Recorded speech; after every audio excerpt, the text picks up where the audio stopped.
Assalamualaikum warahmatullahi wabarakatuh. Yang kami hormati Bapak Haji Tengku Samsul Bahri, merupakan pembina dari Dayah Jemalah Amal. Bapak Dr. Fazli Syam, MSI AKCA, yang merupakan Ketua Pengawas. Dr. Andes Tengku Hamdani AR, yang merupakan Direktur Dayah Jemalah Amal. Tengku Fadil M. Amin, MSOS, Wadir, Asrama. Bapak Ridwan Ibrahim, SSI, Wadir Pendidikan dan Litbang. Bapak Muzakir AMD, Wadir Umum dan Keuangan. Bapak Nurdin AW, SPD, Kepala Baitul Mal Dayah Jemalah Amal. Bapak Murzani SE dan Insinyur Zulkhairi, merupakan pendamping teknis Dayah Jemalah Amal. Tengku Anwar Yusuf MA, yang merupakan guru senior Dayah Jemalah Amal, serta para ustadz dan ustazah, serta santri dan santriwati Dayah Jemalah Amal. Merupakan suatu kehormatan bagi kami, ya, dari Bursa Efek Indonesia bisa berada di sini pada hari ini, meresmikan, ya, bank sampah.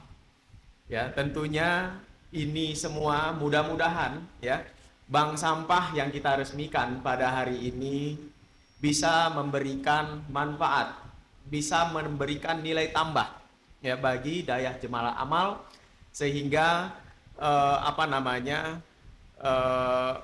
segala sesuatu atau fasilitas di Dayah Jemalah Amal bisa semakin lengkap, ya. Hubungan Bursa Efek Indonesia atau pasar modal Indonesia dengan Dayah Jemalah Amal, Pak Tengku Hamdani, mungkin bukan baru kali ini, ya Pak.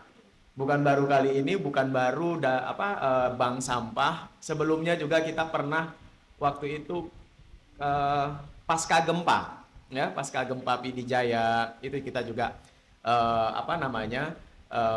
pernah juga ke Dayah Jemalah Amal, ya.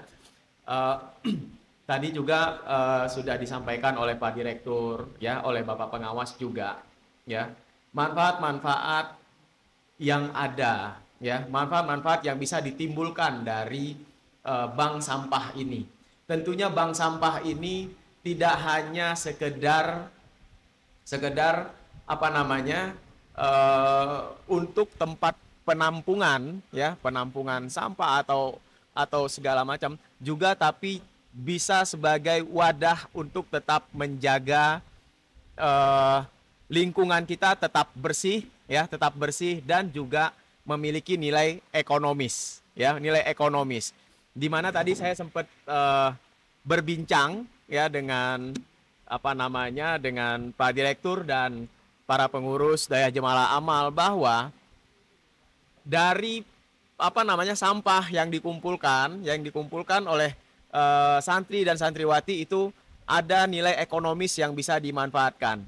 Namun Bapak Ibu sekalian, Bapak pengurus, Ibu pengurus, bank sampah ini sudah pernah juga dijalankan, itu yang merupakan juga CSR dari Bursa Efek Indonesia, itu sudah pernah dijalankan di Jawa Timur, ya.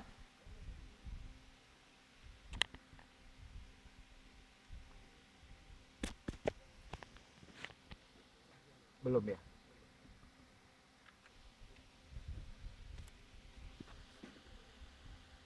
Kedengeran nggak ke belakang? Kedengeran, ya? Iya. Ya, bank sampah ini pernah juga, Bursa Efek Indonesia pernah memberikan bank sampah di Jawa Timur waktu itu untuk lingkungan masyarakat, ya, untuk lingkungan masyarakat. Nah, di sana masyarakat mungkin sistemnya sama seperti yang di sini. Jadi masyarakat yang menyerahkan sampah atau mengumpulkan sampahnya itu, dia mendapatkan nilai ekonomisnya, dapat semacam duit atau apa. Nah, waktu itu di sana konsepnya dirubah. Konsepnya dirubah seperti apa? duitnya itu nggak dikasih dalam bentuk duit, tapi dalam bentuk tabungan investasi. Ya, tabungan investasi, misalnya dalam bentuk saham perusahaan-perusahaan yang sudah listing di Bursa Efek Indonesia. Jadi dikonversi.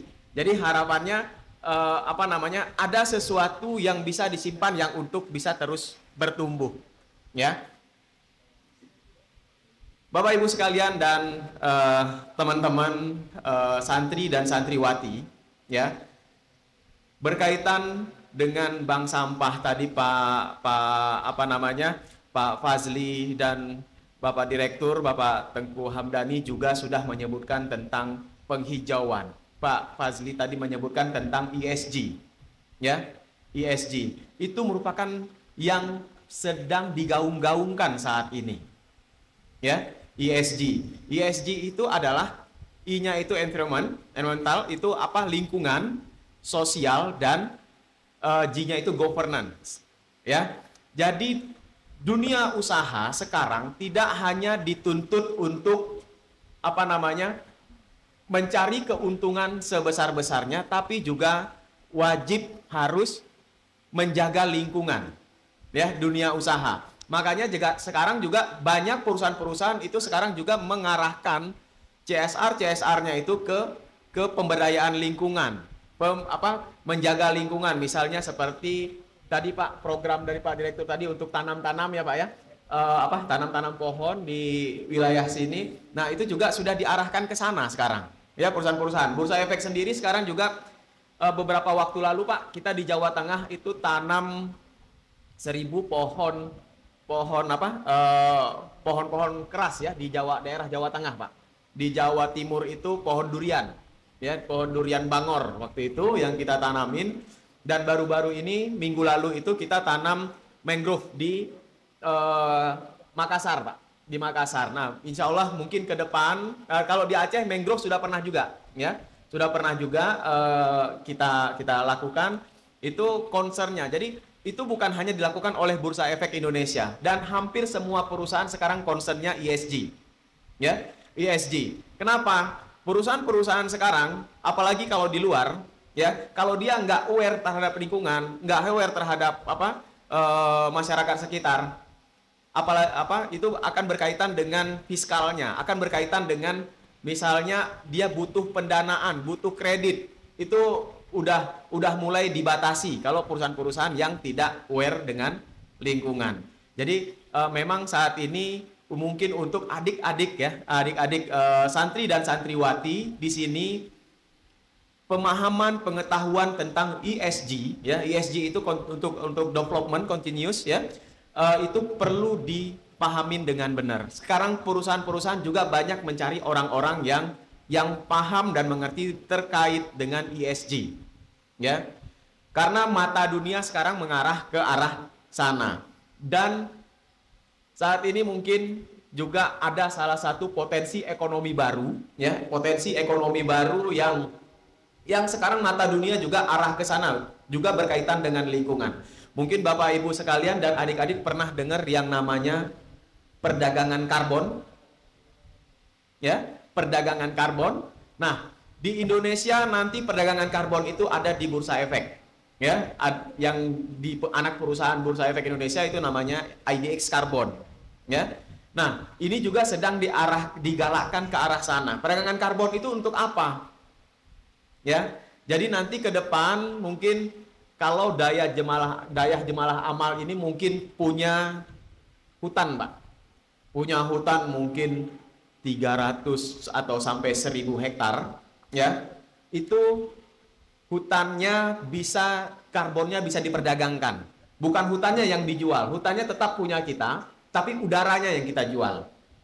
Ya, udaranya yang dijual. Jadi ke depan itu merupakan satu peluang ekonomi baru, dan itu juga sedang kami dorong untuk teman-teman di Pemda, ya, di Pemprov, di Pemda. Hutan Aceh ini cukup luas, ya. Ya, jadi alternatif PAD Provinsi Aceh nantinya bisa menggunakan hutan yang ada. Kenapa? Jadi satu positifnya perdagangan karbon ini juga kita mendorong menjaga lingkungan. Kenapa? Kalau perdagangan karbon atau karbon kita masih mau tetap dibeli oleh industri, kita harus jaga hutannya. Ya, hutannya nggak boleh ditebang, ya, lingkungannya harus dijaga. Nah, itu yang suatu challenge dan tantangan. Tadi yang disebutkan oleh Pak Fazli tadi, target pemerintah 2030 Indonesia zero net carbon. Ya, net zero carbon. Jadi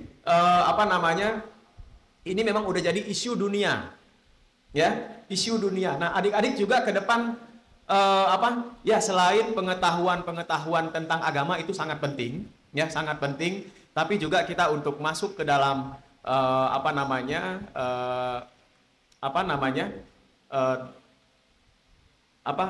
sosial, ya, lingkungan sosial. Nah, kita juga perlu membekali kita dengan pengetahuan tadi, ya, terkait dengan ESG, penjaga lingkungan. Dan itu alhamdulillah sudah diajarkan dari Dayah Jemala Amal ini, ya. Tadi lingkungannya bersih gitu, ya. Mulai ada menanam pohon dan jaga, ini termasuk tadi pemanfaatan bank sampah ini sehingga lingkungan kita juga bisa jadi lebih bersih. Jadi peluang di luar cukup terbuka lebar, ya. Peluang di luar sangat-sangat terbuka lebar dan kita tinggal bagaimana kita menyikapinya.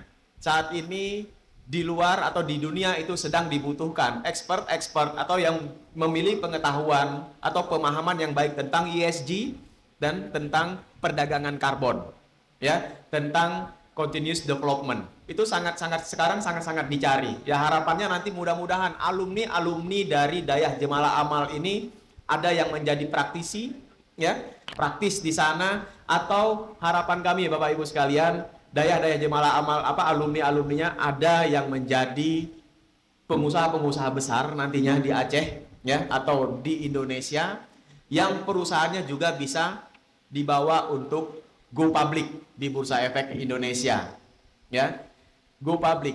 Karena berbicara tentang go public, ya, sebenarnya berbicara tentang akses pendanaan. Selama ini kalau saya ngobrol dengan pengusaha di Aceh, mungkin Pak Fazli mungkin pernah ngobrol juga dengan teman-teman pengusaha. Teman-teman pengusaha di Aceh mungkin bisa dibilang 90% atau 95%-nya untuk akses pendanaan sekarang masih tahunya dari bank. Ya, Pak? Hanya tahu dari bank. Padahal ada akses lain yang jauh lebih murah. Dari mana? Dari pasar modal Indonesia. Ya, dari pasar modal Indonesia. Kenapa? Di sini kita mengajak masyarakat untuk berpartisipasi, penyertaan modal, ya. Masyarakat kita ajak nyertai modal di usaha kita, ya. Usaha bisa kita kembangin. Nah, dengan jadi seperti ini, melalui pasar modal Indonesia memungkinkan kita siapapun bisa menjadi pemilik perusahaan, ya, bisa jadi pemilik perusahaan. Hari ini kita mau jadi pemilik BSI, bisa nggak? Melalui pasar modal bisa, ya. Pemilik, ya, bukan nasabah, ya. Mungkin sebagian dari kita di sini nasabahnya cuma jadi nasabah BSI misalnya, atau pengguna Telkomsel, ya. Pengguna Telkomsel, pakai handphone kartunya Telkomsel, pakai internet Telkomsel. Nah, sekarang sebenarnya kita bisa tidak hanya jadi pelanggan atau hanya jadi nasabahnya, tapi kita jadi pemiliknya, pemilik perusahaan. Artinya kalau perusahaannya untungnya dibagi untuk kita. Kalau kita cuma jadi nasabah, cuma jadi pelanggannya, untungnya dibagi nggak? Tentunya enggak. Ya. Nah, itulah keterbukaan di pasar modal Indonesia. Ya. Untuk bagi untungnya gimana? Di pasar modal atau dalam investasi saham itu dikenal dengan yang namanya dividen. Dividen itu adalah keuntungan perusahaan yang dibagi kepada pemegang saham. Ya. Sekarang nggak mesti kita harus punya uang ratusan juta, miliaran baru bisa jadi pemilik perusahaan. Ya, seperti BSI misalnya. Untuk jadi pemilik BSI kita butuh duit berapa? 200.000 juga udah bisa beli saham BSI satu lot. Ya, satu lot itu 100 lembar. Saham BSI sekarang 2 ribuan rupiah satu lembarnya. Jadi 100 lembar 200.000 juga kita sudah bisa jadi pemilik BSI. Pada saat BSI-nya RUPS, walau kita hanya punya satu lot, kita juga berhak hadir di sana. Kita dapat undangannya. Kita dapat hadir dalam RUPS dan kita bisa punya hak suara di sana. Hak suaranya seberapa besar? Sebesar saham yang kita punya. Saham, misalnya kita punya 100 lembar, berarti kita punya 100 hak suara. Kita punya 1 juta lembar, berarti kita punya 1 juta hak suara. Ya, jadi itulah keterbukaan di pasar modal Indonesia. Ya, secara syariah sangat syariah. Kenapa? Keuntungan perusahaan, ya, misalnya berapa nih keuntungan yang mau dibagi kepada pemegang saham? Keuntungannya itu diputuskan dalam RUPS, di-meetingkan sama-sama, dirapatkan sama-sama, diputuskan sama-sama. Kalau semuanya sudah setuju, baru dibagiin. Ya, keuntungannya itu dibagi sesuai dengan porsi yang kita punya. Kita punya 100 lembar, berarti kita punya sesuai dengan porsi yang kita dividen, ya, dividen keuntungan perusahaannya. Jadi melalui pasar modal Indonesia, ya, kita semua bisa menjadi pemilik perusahaan, mau jadi pemilik Telkom misalnya, ya. Telkomsel itu anak perusahaan Telkom, ya. Selama ini kita beli kartunya, beli ininya, tapi kita nggak dapat apa-apa. Ya, cuma dapat manfaat pakai produknya. Sekarang kita balik. Kita juga harus jadi pemilik perusahaannya, beli sahamnya. Untungnya juga dibagi ke kita. Manfaat yang lain apa untuk kemaslahatan umat? Ya, di sana ada dividen, ya, keuntungan perusahaan yang dibagi kepada kita. Dan dividen itu bisa kita belanjain lagi di lingkungan kita, yang berakhir pada ekonomi kita juga akan tumbuh, ya, akan bergerak. Bapak Ibu sekalian dan teman-teman sekalian semuanya, saat ini, ya, karena masih masyarakat Indonesia masih sangat sedikit yang memiliki pemahaman tentang pasar modal, sehingga pasar modal Indonesia ini banyak investor asing yang masuk. Artinya perusahaan-perusahaan Indonesia ini banyak dibeli asing. Kenapa? Masyarakat Indonesianya nggak mau tahu. Ya, padahal dari pasar modal Indonesia dia bisa beli. Ujung-ujungnya keuntungannya dibawa oleh asing. Nah, sekarang kita harus buka mata kita balik pemahaman kita beli perusahaan-perusahaan yang tercatat di bursa, ya, perusahaan-perusahaan tercatat di bursa kita beli, sehingga kepemilikan masyarakat Indonesia ini lebih banyak. Ya, misalnya kita di sini jadi pemilik saham perusahaan apa nih, gitu ya. Misalnya masing-masing punya 1 lot, 2 lot, 1 lot, 2 lot. Misalnya di BSI, mungkin sebagian sekian persen saham BSI itu udah kita yang megang. Gitu. Jadi nggak dipegang oleh luar, sehingga juga dividennya juga kita yang nikmatin. Nah, itu yang terkait dengan mungkin pasar modal Indonesia. Mungkin banyak adik-adik sekalian, ya, yang santri dan santriwati belum tahu pasar modal itu apa, ya. Jadi pasar modal itu, jadi akses pendanaan selain dari bank, ya, ada dari pasar modal melalui mekanisme go public. Go public itu gimana? Kita ajak masyarakat secara luas untuk berkongsi dengan perusahaan kita.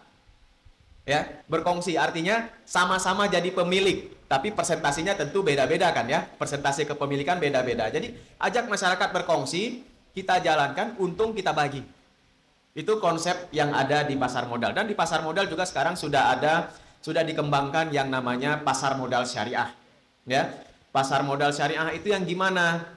Itu yang dilihat adalah perusahaan-perusahaan, ya, ada beberapa kriteria perusahaan-perusahaan yang memenuhi kriteria yang syariah.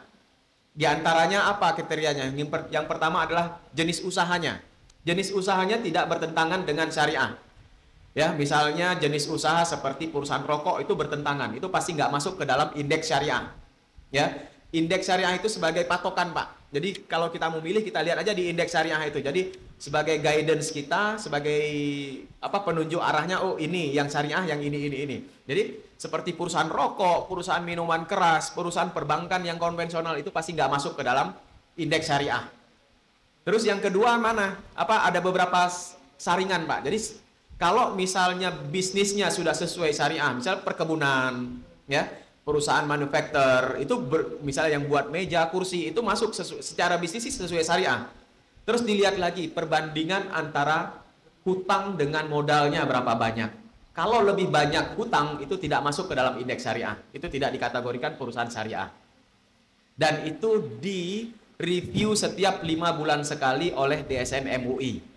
Ya, setiap 5 bulan sekali di review oleh DSN MUI sehingga supaya lebih memang lebih terjaga perusahaan-perusahaan yang ada di indeks saham syariah Indonesia itu adalah saham-saham syariah.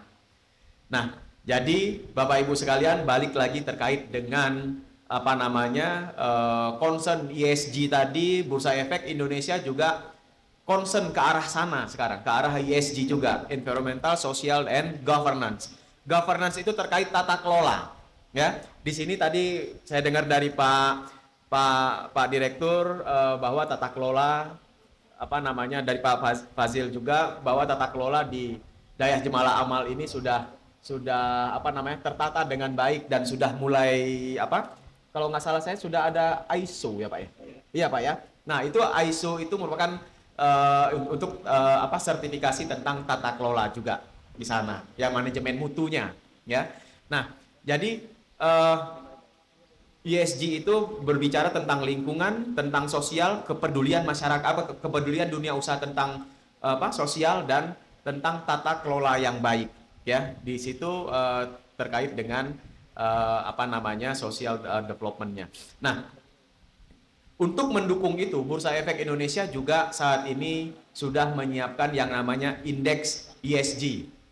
Ya, ada indeks ESG, artinya yang bisa masuk ke dalam indeks itu adalah perusahaan-perusahaan yang memang sudah memperhatikan lingkungan. Perusahaan-perusahaan yang memang memiliki kepedulian sosial yang baik, ya, dan tata kelola yang baik. Jadi demikian, itu isu-isu yang cukup saat ini ya, yang cukup tren saat ini. Mungkin beberapa waktu lalu kita pernah dengar isu-isu tentang digital banking gitu ya. Digital banking itu 2-3 tahun yang lalu, dan sekarang adalah isu-isu tentang ESG yang sedang marak, dan perdagangan karbon, ya, perdagangan karbon. Dan nanti ke depannya itu perusahaan-perusahaan yang memiliki defisit karbon atau kelebihan penggunaan karbon harus membeli karbon. Nah, makanya itu yang kita dorong. Kalau misalnya Dayah Jemalah Amal memiliki hutan misalnya yang bisa dijadiin untuk diperdagangkan karbonnya, itu lebih baik, karena itu selain kita jaga hutan kita dan kita bisa dapat manfaat ekonominya. Nah, adik-adik sekalian, ya, mudah-mudahan setelah belajar dari Jemalah Amal ini nanti bisa melanjutkan ke pendidikan yang lebih tinggi, ya, yang lebih tinggi tentunya nanti juga mungkin akan masuk ke beberapa bidang-bidang, ya, yang ada di baik bidang ekonomi nanti ke depannya, ya, ada bidang pertambangan, ya, perkebunan dan lain-lain. Semoga semuanya bisa sukses karena di luar itu cukup terbuka. Ya, cukup terbuka dan sangat banyak peluang selama kita manfaatkan dengan baik. Demikian, assalamualaikum warahmatullahi wabarakatuh.